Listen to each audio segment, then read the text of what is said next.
ಆತ್ಮೀಯ ವೀಕ್ಷಕರೇ, Patil news alert ಸುದ್ದಿವಾಣಿಗೆ ಸ್ವಾಗತ, ಸುಸ್ವಾಗತ, ನಮಸ್ಕಾರ.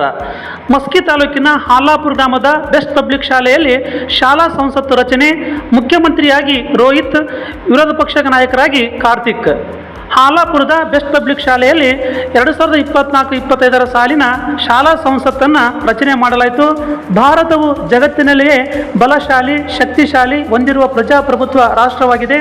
ಹೀಗಾಗಿ ಅಮೆರಿಕದ ಮಾಜಿ ಅಧ್ಯಕ್ಷ ಅಬ್ರಹಾಂ ಲಿಂಕನ್ ಹೇಳುವಂತೆ ಪ್ರಜೆಗಳಿಂದ ಪ್ರಜೆಗಳಿಗಾಗಿ ಮತ್ತು ಪ್ರಜೆಗಳಿಗೋಸ್ಕರ ಸರ್ಕಾರವೇ ಪ್ರಜಾಪ್ರಭುತ್ವ ಎನ್ನುವಂತೆ ವಿದ್ಯಾರ್ಥಿಗಳಿಗೆ ವಿದ್ಯಾರ್ಥಿ ದಶೆಯಿಂದಲೇ ನಾಯಕತ್ವದ ಗುಣಗಳು, ಹೊಂದಾಣಿಕೆ, ಪರಸ್ಪರ ಅನನ್ಯ ಭಾವನೆ ಮೂಡಿಸುವ ಸಲುವಾಗಿ ಆಧುನಿಕ ಚುನಾವಣಾ ವಿಧಾನ ಪದ್ಧತಿಯಿಂದ ಇಂದು ರಚನೆ ಮಾಡಲಾಯಿತು. ಮೊದಲಿಗೆ ಶಿಕ್ಷಕರು ವಿದ್ಯಾರ್ಥಿಗಳಿಗೆ ಮತದಾನದ ನೀತಿ ನಿಯಮಗಳ ಬಗ್ಗೆ ಜಾಗೃತಿ ಮೂಡಿಸಿದರು. ನಂತರ ಮಕ್ಕಳಲ್ಲಿ ಉತ್ಸಾಹ, ಉಲ್ಲಾಸ ಮೂಡಿತು. ನಂತರ ಚುನಾವಣಾ ಅಧಿಕಾರಿಗಳಾಗಿ ಶಾಲಾ ಶಿಕ್ಷಕಿಯರು ಪ್ರಾಮಾಣಿಕವಾಗಿ ಚುನಾವಣೆಗಳನ್ನು ಮಕ್ಕಳಿಗೆ ನಡೆಸಿದರು. ಈ ಸಂದರ್ಭದಲ್ಲಿ ಮತದಾನದ ನಂತರ ಶಾಲಾ ಮುಖ್ಯ ಶಿಕ್ಷಕ ರವಿಕುಮಾರ್ ಅವರು ಘೋಷಣೆ ಮಾಡಿ ಮುಖ್ಯಮಂತ್ರಿಯಾಗಿ ರೋಹಿತ್ 10ನೇ ತರಗತಿ, ವಿರೋಧ ಪಕ್ಷದ ನಾಯಕರಾಗಿ ಕಾರ್ತಿಕ್ 8ನೇ ತರಗತಿ, ವೆಂಕಟೇಶ್ ಶಿಕ್ಷಣ ಮಂತ್ರಿ, ಭವಾನಿ ಪ್ರಾರ್ಥನಾ ಮಂತ್ರಿ, ರೇಖಾ ಆರೋಗ್ಯ ಮಂತ್ರಿ, ಸುಮತಿ ಪ್ರವಾಸ ಮಂತ್ರಿ, ಬಸವರಾಜ್ ಕ್ರೀಡಾ ಮಂತ್ರಿ, ಪಂಪಣತಾತ ಸಾಂಸ್ಕೃತಿಕ ಮಂತ್ರಿ, ಪಲ್ಲವಿ ಸ್ವಚ್ಛತೆ ಮಂತ್ರಿ. ಈ ರೀತಿಯಲ್ಲಿ ನೂತನವಾಗಿ ಬೆಸ್ಟ್ ಪಬ್ಲಿಕ್ ಶಾಲೆಯಲ್ಲಿ ಶಾಲಾ ಸಂಸತ್ತನ್ನು ರಚನೆ ಮಾಡಲಾಯಿತು. ನಂತರ ಮುಖ್ಯಗುರು ರವಿಕುಮಾರ್ ಅವರು ನೂತನವಾಗಿ ಆಯ್ಕೆಯಾಗಿರ್ತಕ್ಕಂಥ ಎಲ್ಲ ವಿದ್ಯಾರ್ಥಿಗಳಿಗೆ ಈ ಒಂದು ಪ್ರಮಾಣವನ್ನು ಬೋಧಿಸಿ ಮತ್ತು ಮಕ್ಕಳಿಗೆ ಶಾಲೆಯಲ್ಲಿ ಕೊಟ್ಟಿರ್ತಕ್ಕಂಥ ಜವಾಬ್ದಾರಿಯನ್ನು ನಿಷ್ಠೆಯಿಂದ ಪ್ರಾಮಾಣಿಕವಾಗಿ ಮಾಡಿ ಶಾಲೆಯ ಸಂಪೂರ್ಣ ಸರ್ವತೋಮುಖ ಅಭಿವೃದ್ಧಿಗೆ ಕೆಲಸ ಮಾಡಬೇಕಂತಂದು ರವಿಕುಮಾರ್ ಮುಖ್ಯಗುರುಗಳು ಹೇಳಿದರು.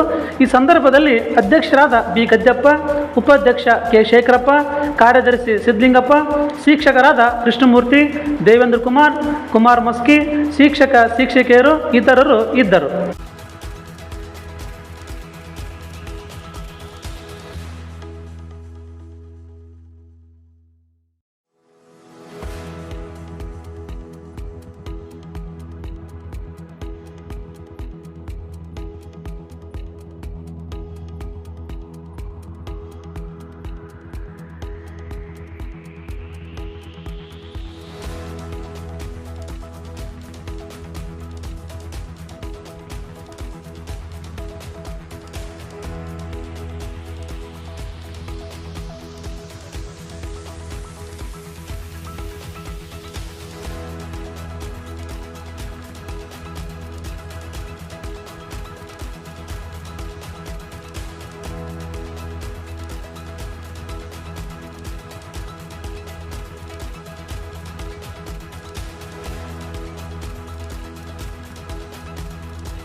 ಸಾರ್ವಭೌಮತ್ವವನ್ನು ಮತ್ತು ಅಖಂಡತೆಯನ್ನು ಎತ್ತಿ ಹಿಡಿಯುತ್ತೇನೆಂದು ಈಗ ನಾನು ಶಾಲೆಯಲ್ಲಿ ಕೈಗೊಳ್ಳಲಿರುವ ಕರ್ತವ್ಯವನ್ನು ನಿಮ್ಮೆಲ್ಲರ ಸಮ್ಮುಖದಲ್ಲಿ ದೇವರ ಹೆಸರಿನಲ್ಲಿ ಪ್ರಮಾಣ ವಚನ ಸ್ವೀಕರಿಸುತ್ತೇನೆ.